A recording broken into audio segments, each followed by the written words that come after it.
নমস্কার, আপনারা দেখছেন আমার সুন্দর পুরুলিয়া। আমি বিবেক মাহাতো। তো আজকে আমরা একটু অন্য টাইপের একটা ভিডিও আপনাদের সামনে তুলে ধরছি। তো আমি মানবাজার থানার অন্তর্গত সিন্দুরপুর গ্রামের আমি এসেছি। তো এই গ্রামে সত্যি গ্রামে এসে একটু অবাক হয়েছি যে এখানে আমরা দেখি যে একটা বিশেষ একজন ব্যক্তিকে, যিনি গ্রামের সমস্ত মানুষকে একটা ছাতার তলায় রেখে দেবদেবীর আরাধনা করছেন এবং বিরাট আকারে একটা অনেক বড় একটা উৎসবের আয়োজন ইনি করেছেন, মানে বিগত অনেকদিন থেকে করে আসছেন। এটা সম্পূর্ণ আপনাদের সামনে তুলে ধরা এবং আমার একটা কৌতূহল মনের মধ্যে ছিল, সেই কৌতূহলটাকে বিস্তারভাবে জানার জন্য এই ভিডিওটা আপনাদের সামনে তুলে ধরা। তো আমি এসেছি আজকে সিন্দুরপুর গ্রামে, মানবাজার থানার অন্তর্গত। তো যিনি ভক্ত এখানে আছেন, যিনি পূজারী আছেন, সাধু বাবা আছেন, ওনাকে আমি কাছে পেয়েছি। তো নমস্কার সাধু বাবা। নমস্কার। হ্যাঁ, তো আপনার পরিচয়টা একটু দিন। আমার নাম হচ্ছে সন্ত লালা খেপা। লালা খেপা। আচ্ছা। আর আমার একটা উদ্দেশ্য যে ভক্ত আমার মাতা পিতা। আচ্ছা। ভক্ত সেবার জন্য আমার জীবন। আচ্ছা, এইটাই আমার মনোকামনা, যে ভক্তরা আমার সেবা করা। মানে ভক্তদেরই নিয়ে বাস। আপনি হচ্ছেন আমাদের যে ভগবান এবং ভক্ত, তার মাঝে আপনি একটা মানে দিশা দেখাবার একটা লোক চেষ্টায় আছি। আচ্ছা। আর এই যে আমাদের গ্রামে যারা সিন্দুরপুরে আমাদের কাকি মা খুড়ি, তারা খুব একটা আমাকে স্নেহ ভালোবাসা দেয়। আর তাদের সেবার জন্য সব সময় মা ঠাকুর নিয়ে আমি প্রস্তুত আছি। তো এই যে আমি মেলাটার যে একটা উদ্যোগ দেখতে পাচ্ছি, যে এই মেলার প্রথম শুরু হয়েছিল কবে থেকে? আপনার হয়েছিল এটা আজ মোটামুটি 20 বছর। 20 বছর। এই যে মায়ের আরাধনা করা হয়, মা কালীর এরকম পূজা করা হয়, 20 বছর থেকে পূজা করে 20 বছর থেকে এরকম সেবা আমি চালাইছি। আচ্ছা। ভক্তদের সেবা, জনগণের সেবা, সাধু গুরুর সেবা। আচ্ছা। আর গুরুজনের আজ্ঞা নিয়ে এই কাজটি করা হয়। কোন দিন করা হয়? প্রতি বছর কি একই দিনে? না, ষষ্ঠীর একদিনে। প্রত্যেক বছর ষষ্ঠীর একদিনে মায়ের প্রাণ প্রতিষ্ঠা হয়েছে, সেই নিয়ে সেবা। প্রথম যখন শুরু হয়েছিল মায়ের প্রাণ প্রতিষ্ঠা পয়লা জ্যৈষ্ঠ, সেখান থেকে পয়লা জ্যৈষ্ঠ এখন চলে যাচ্ছে। কি অনুষ্ঠান হয় এখানে? বাউল গান হয়, পদাবলী কীর্তন হয়, অনেক প্রকারের মানে জাগরণ আমাদের মায়ের বিশেষ। আচ্ছা। তো সেই নিয়ে কোনো হোক, যেমনি প্রোগ্রাম নিয়ে আমরা জাগরণটা করি। আর তোমার 2 দিনে মহাপ্রসাদের বিতরণ হয়। ভক্তদের সেবার জন্য সবসময় আমরা এখানে গ্রামের লোক, মা কাকি খুড়ি যারা ঘ্রামের আছে, এবার অন্য গ্রামের লোকরা সহযোগ করে। মোটামুটি কতজন ভক্তজনের আগমন ঘটে? আগমন মোটামুটি 5000। পয়লা জ্যৈষ্ঠ মায়ের আরাধনা প্রথম শুরু হয়, প্রাণ প্রতিষ্ঠা হয়। সেদিন থেকে আমরা একটা মানে মায়ের একটা উৎসব সেবা একটা দিন করা হয়েছে। আর বিশেষ মন প্রাণ নিয়ে গ্রামের লোক সহযোগ করে, আর ভক্তরা সহযোগ করে। এই বছর যে মানে আপনার যে ক্রিয়াকর্ম যেটা আছে, প্রথম থেকে পয়লা জ্যৈষ্ঠ সকাল থেকে শুরু হয়। এই যে আপনার সাঁকরাত থেকে, সাঁকরাতের 4টার থেকে ওই 24 ঘন্টা কীর্তন হয়। আচ্ছা। মানে বৈশাখ সংক্রান্তির শেষের থেকে 24 ঘন্টা কীর্তন হয়। আচ্ছা। কীর্তন এইখানে আশ্রমে হয়। তারপরে আপনার ষষ্ঠীর একদিনে 4টায় বিসর্জন হয়। তারপরে গ্রাম পরিক্রমা হয় মায়ের। তারপরে আপনার ওই 8টার সময় আরতি ভোগ হয়। 8টার সময়। তারপরে আপনার 9টা 10টার থেকে গ্রাম প্রোগ্রামের আর তাহলে পয়লা জ্যৈষ্ঠ প্রোগ্রামটা হইলো। আর দ্বিতীয় দিনে তোমার ওই সকাল 8টার থেকে পূজা পাঠ হওয়ার থেকে তোমার ওই মহাপ্রসাদের বিতরণ সেবা, খিচুড়ি প্রসাদ বিতরণ হয়। এই যে গ্রামের 4-5টা গ্রামের সেবা, আমাদের নিজের গ্রামের সেবা, এগুলা সব সম্পূর্ণ 2 দিনে শেষ করা। বাইরে থেকে ভক্তের আগমন কেমন ঘটে? এই বছর একটু কম আছে। মোটামুটি 2000-2500 লোক বাদ থেকে আসে। 2000-2500 বাইরে থেকে আসে।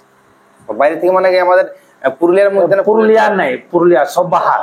কলকাতা, রাঁচি, ঝাড়খণ্ড, তোমার টাটা, বাইরে বাইরে থেকে ভক্তরা আসে। তাহলে ভক্তরা কিছু দর্শন করে চলে যায়, কিছু ভক্তরা থাকে। আর আমাদের তো গ্রামের লোক সব থাকে, সবাই থাকে। এত বড় অনুষ্ঠানটা আপনি একা না, এই অনুষ্ঠানটা ভক্তরাই চালায়। আচ্ছা আচ্ছা। তাদের কাছে কোনো বিশেষ কোনো একটা আমার আদেশ নেই যে দিতে হবে। ইচ্ছা আছে বাবা দাও, না ইচ্ছা দিচ্ছে ঠাকুরের প্রসাদ গ্রহণ করো, ভগবানকে ভগবানের শরণাগত হও। আচ্ছা আচ্ছা। আমার এই একটা উদ্দেশ্য যে ঠাকুরকে তোমরা ছেড়ো না, ঠাকুরের কাছে নিয়ে থাকো, চলো। তার মধ্যে একটা জিনিস কি, ভক্তরা সম্পূর্ণ এই 3 দিনের 4 দিনের প্রোগ্রামে মোটামুটি 4-5 লাখ টাকা আমার পুরাই। 4-5 লাখ টাকা খরচ। হ্যাঁ, লেকিন সব ভক্তরাই বহন করে। আচ্ছা আচ্ছা। মানে ভক্তরাকে কোনো কিছু ডিমান্ড করা হয় না, কাকু কিছু না, কিছু নাই না, গ্রামের লোক ডিমান্ড করা হয়, কাকু কিছু ডিমান্ড করা না। এই যে আমি এত দেখাশোনা নানা রকম ঝাড়ফুঁক সবই করি, তবে ওই রকম কিছু ওই রকম মানে না, ইচ্ছা। তো এবারে এই বছর যে অনুষ্ঠান আপনি রেখেছেন, এই বছর প্রোগ্রামে কি কি আছে? এই বছর আছে আপনার পরিক্রমা আছে, আর ও ছৌ নৃত্য আছে, মহিলা ছৌ নৃত্য, আর এই হরিনাম সংকীর্তন 24 ঘন্টা যে তোমার হরিনাম সংকীর্তন ওটা হবে। তো এই যে গ্রামের লোকের থেকে সাড়া কেমন পান আপনি? খুব আমাকে একটা সেনয় ভালোবাসে, সবাই ভালোভাবে সবকিছু ঠিকঠাক সব। আপনি এই যে আশ্রম করেছেন, আমি আশ্রমটা সবাইকে দেখাবো, আশ্রমটা করে দেখাবো। এই আশ্রমটা কতদিন হলো এই করা? এটা মোটামুটি 5 বছর। 5 বছর আগে লোকের বাড়িতে করতাম, প্যান্ডেল করতাম লোকের জনগণকে রাখবার জন্য। আজকাল যখন এই আশ্রম হয়েছে তখন থেকে আর লোকের বাড়িতে করতে হয় না, এই আশ্রম থেকেই ভক্তদের চলে। নাই তো প্রত্যেকটি এমনও দিন গেছে যে 5টি বাড়িয়ে 5 জায়গায় আমাকে প্যান্ডেল করতে হয়েছে, লেকিন সেই জিনিসটা আর এখন নাই। আচ্ছা, মায়ের পূজা যদি কি করবো বলে, মায়ের পূজা কখন কখন মানে হয়? এইখানে 12 মাস নিত্য পূজা চলে, 12 মাস নিত্য 12 মাস।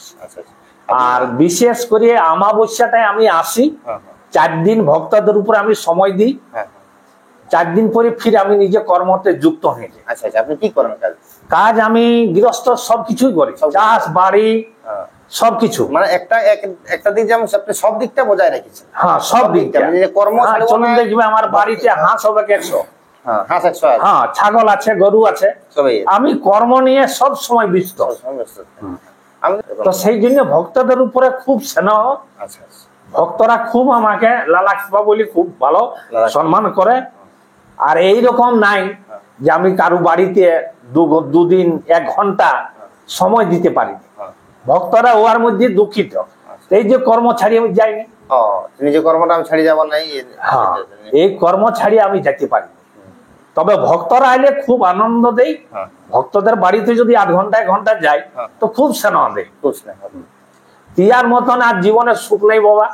এই সবার থেকে বড় সুখ হচ্ছে এই সেবা, গুরুর সেবা, মা বাবার সেবা, জনগণের সেবা, ভক্তদের সেবা, ইয়ার থেকে আর কোনো ধন নাই।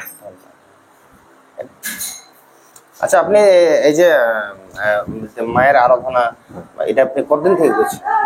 এটা আজকে মোটামুটি 50 থেকে বেশি হয়ে গেল, তবে একটা মোটামুটি 50 বছর থেকে শুরু করি। যখন আমার সংসার হয় নাই তখন থেকে মায়ের স্বর্ণগত। আপনার সংসারে এখন কে কে আছে? এখন আছে আমার 3টি ছেলে, 2টো ছেলে, একটা মেয়ে। আমরা নিজে স্বামী স্ত্রী, 2টা ছেলে, বউ, ঘর ভর্তি, কোনো অসুবিধা নেই। আর এই যে আপনি অনুষ্ঠানটা করছেন, এই অনুষ্ঠানটা প্রতি বছর তো হয় না? প্রত্যেক বছর। অন্য বছরের অন্য সময় আরো কি কোনো অনুষ্ঠান হয়? না, ওই 2টি সময় হয়। একটি কৌশিক অমাবস্যা, তারাপীঠে একটা মহাযজ্ঞ হয়, সেই দিন এখানে একটা যজ্ঞ হয়, ওটা মোটামুটি 800-1200 লোক, 8টার থেকে তোমার 2টা-3টা তক যজ্ঞ হয়। তারা ভক্তরা সব উপাস দিয়ে থাকে ফল ফুলে, আর ওই যজ্ঞ করে নিয়ে আশ্রম থেকে সেবা থাকে। সেটাই কিছু কোনো একটা বিশেষ ইয়া থাকে না। 51 টাকা দেয়, 21 টাকা দেয়, যার যেমন শ্রদ্ধা, কেউ 61 টাকা দেয়, তাতে ভগবানের কৃপায় সব পূর্ণ হয়। আর মোটামুটি আমার এখানে ঠাকুর থাকে মোটামুটি 7-8টা ভট্টাচার্য থাকে। 7-8টা ভট্টাচার্য থাকে, কেন একা পারি নেই বাবা। আচ্ছা আচ্ছা। তো ওই ভট্টাচার্যরা ওরা ওই সব নিয়ে পদ্ধতিতে ওরা আপনার ভালো যজ্ঞ পূজা পর্বণ ওরাই করে। আমি তো ওই ভক্তর সঙ্গে গল্পই মানে আমার আর আমার যে কর্ম আছে আমি এটাই হয়ে যাই।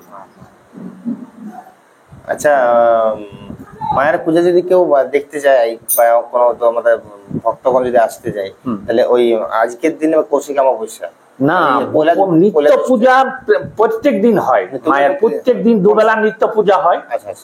তার আমার ছেলের আছে ওরা করে, আর ভক্তরা আছে ওরা করে। আর মাসে অমাবস্যা আমি প্রত্যেক অমাবস্যা যথায় থাকবো।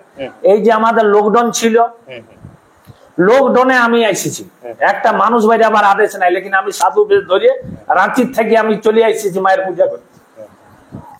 আমরা মন্দিরের ভিতরে এখন আছি, এই যে দেখছেন এটা এইটা আগের আমার ফটো লালা খেপার।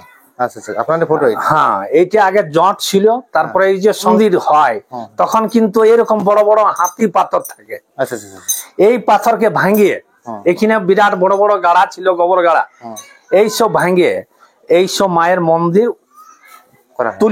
তুলে উঠা হয়েছে। এই যে বড় পাথর দেখছেন, এই বড় পাথরগুলো ভাঙিয়ে এখানে মন্দির করা। হ্যাঁ হ্যাঁ,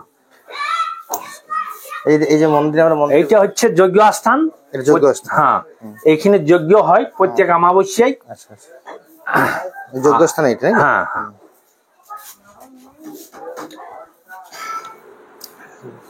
এই যে মায়ের মন্দির আপনি করেছেন, এটা মানে কতদিন আগে করা হয়েছে? আজ মোটামুটি 50 বছর হয়ে গেল। 50 বছর হয়ে গেল। হ্যাঁ, নিত্য পূজা 12 মাস চলে। 12 মাস চলে। অমাবস্যায় করে বিশেষ করে মায়ের কলস বিসর্জন হয়, ঘুরে মায়ের পূজা হয়। আর ভক্তদের যারা যারা ভক্ত আছে তাদের সেবা, তাদের দুঃখ কষ্ট নিবারণ করা হয় মায়ের কৃপা নিয়ে। আচ্ছা, তো মন্দিরটা যে তৈরি করা হয়েছে এর পেছনে ইতিহাস কি আছে? কিভাবে তৈরি করা হয়েছে মন্দিরটা তৈরি করিবার উদ্দেশ্য, যখন আমার বড় বড় জট হয়ে গেছিল তখন মায়ের কাছে আমার একটা প্রতিজ্ঞা ছিল কি, মা আমি এতদিনে মায়ের মন্দির করি, সম্পূর্ণ আমি করতে পারিনি, তখন আমার জট হয়ে গেল বড় বড়। তারপরে বহুত মানে নিজকে একটা জনগণের নিয়ে, ভক্তদের নিয়ে মন্দির তৈরি করিবার পরে জট মানসিক মায়ের কাছে নামাই নিয়ে, হ্যাঁ, তারপরে এখন ওই কর্ম নিয়ে আমি ব্যস্ত থাকি। আর নিত্য পূজা 12 মাস চলে, প্রত্যেক দিন চলে। আজ 20 বছর নাই, আজ মোটামুটি 55-60 বছর হয়ে গেল। 55-60 বছর মন্দির আমার করা। আচ্ছা, তো আপনার করা 50-60 বছর? হ্যাঁ, তার মধ্যে এখানে আছে মা কালী আছে, বুড়া বাবা আছে, রামকৃষ্ণ পরমহংসদেব আছে, মা শারদা আছে, আর আপনার এখানে লোকনাথ বাবা আছে, বামদেব আছে, ইনি হচ্ছে আমার গুরুদেব। বামদেব গুরুদেব? হ্যাঁ, বামদেব হচ্ছে গুরুদেব, রামকৃষ্ণ পরমহংসদেব গুরুদেব, বাবা লোকনাথ গুরুদেব, মা শারদা গুরুদেব। যাদের নিত্য পূজা 12 মাস করিয়ে গুরু সেবা করিয়ে ভক্তদের সেবা করা। আর ভক্তরা এলেও কোন বিশেষ কোন দরকার নাই। ঠিক আছে, আমি অনুষ্ঠানটা আপনাদের দেখাবো, যে 1 তারিখ অনুষ্ঠান হবে, অবশ্যই আপনারা এই চ্যানেলের মধ্যে দেখতে পাবেন। আমরা সমস্ত বাবার যে আয়োজন, যেমন ভক্তের আগমন বা সমস্ত ধরনের অনুষ্ঠান সবকিছু এই চ্যানেলের মাধ্যমে তুলে ধরবো। তো ভিডিওটা আজকের মতো এখানে আমরা শেষ করছি। আবার আমরা অনুষ্ঠানের দিন আসবো এবং আপনাদের সবাইকে অনুষ্ঠানের সমস্ত ক্রিয়াগুলো আমরা দেখাবো। জয় গুরু, জয় গুরু, জয় গুরু, জয় গুরু, জয় তারা, জয় তারা।